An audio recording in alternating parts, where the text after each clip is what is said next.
My old boss used to say, telling is not selling. He meant that salespeople usually talk too much and bore their customers with their stories on how good their products are. Customers are not interested in that egocentric babble of salespeople. They're interested in their own problems. They have their own worries, and they're looking for solutions to their problems. So, I need to find out their problems. Precisely, Peter.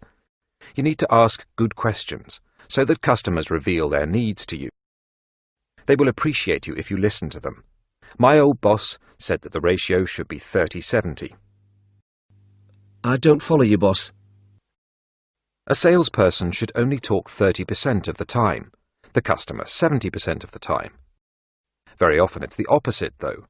Customers being bored by endless monologues of salespeople. You don't learn anything when you are talking, do you? I agree, boss. But, don't you think customers get annoyed when we ask them so many questions? They may feel threatened, you know. How many times a week do you change your socks, Peter? I beg your pardon? You thought that was an improper question, Peter. Totally unheard of, boss. But if you really need to know, at least... Take it easy, Peter. So, you felt that was an improper question. Suppose I'd said, Peter, we're conducting a survey on the hygiene of business professionals. Could I ask you a bit of a personal question? All answers will be dealt with very discreetly. Well, that makes a difference. It explains it all. We call this prefacing the question, or motivating the question. When you explain why you ask a good question, you will definitely get a good answer. Give me some more examples, boss.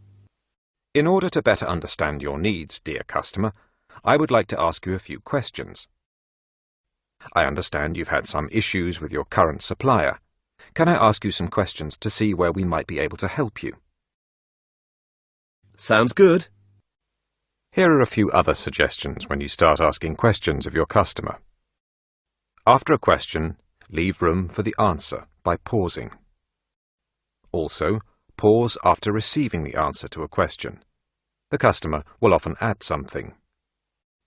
Provide short, concurring comments that encourage the customer. Oh, I see. Yes, that's interesting. Note things visibly.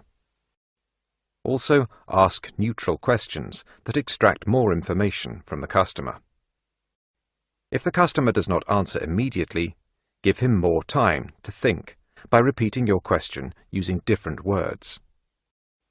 Don't ask too many questions in one go.